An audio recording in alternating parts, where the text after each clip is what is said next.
এবারে প্রতিনিধিত্ব বিষয় হলো আমাদের ইলিশের বাড়ি চাঁদপুর। এই কেন্দ্র করে আমাদের পূজামণ্ডপ সাজিয়েছি।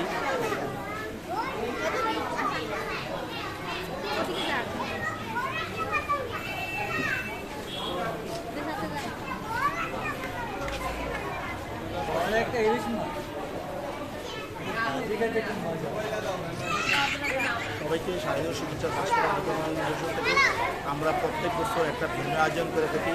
এবারে প্রতিনিধিত্ব বিষয় হলো আমাদের ইলিশের বাড়ি চাঁদপুর। এই কেন্দ্র করে আমাদের পূজামণ্ডপ সাজিয়েছি।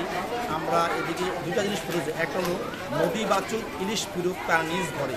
এই বার্তাটা আমরা সারা বাংলাদেশে পৌঁছানোর জন্য এই আয়োজন, এবারে আয়োজন ব্যক্তিগত আয়োজন। ইলিশ জাটকা মাছ ধরার ফলে আমরা যা জিনিস খেতে পাচ্ছি না, ইলিশের যে অকাল, ইলিশের যে দাম, তা যে আমরা মানুষকে সচেতন করার জন্য আমাদের এবার আয়োজন ইলিশ জাটকালি ধরা নিষিদ্ধ এবং মা ইলিশ রক্ষা করা। এই দাসপাড়া সার্বজনীন দুর্গা মন্দিরে সবসময় প্রকৃতি নিয়ে কাজ করে থাকে। তারই ধারাবাহিকতায় এবার আমাদের ইলিশের বাড়ি, যেটা চাঁদপুরের সবচেয়ে ব্যান্ডিং একটা মেয়ে, ইলিশের বাড়ি নিয়ে আমরা কাজ করেছি। আপনারা এখানে দেখতে পাচ্ছেন ঝাটকা ইলিশ এবং মা ইলিশ, এবং লোকাল যে জাল হচ্ছে ঝাটকা ইলিশ এবং মা ইলিশ ধরলে যে জেল হয়, তারও এখানে পরিচিতি আপনি দেখতে পাচ্ছেন।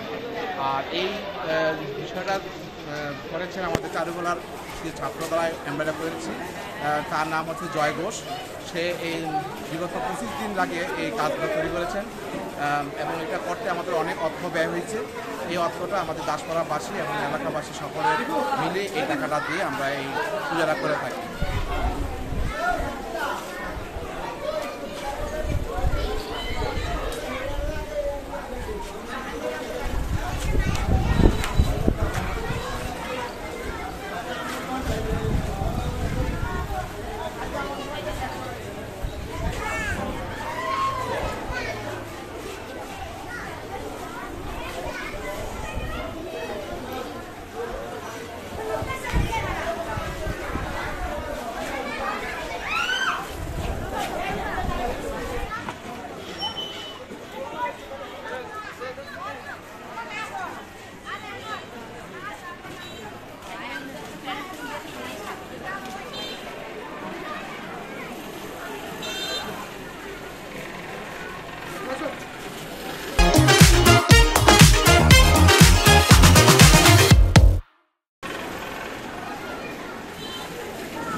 একটা ইলিশ মাছ,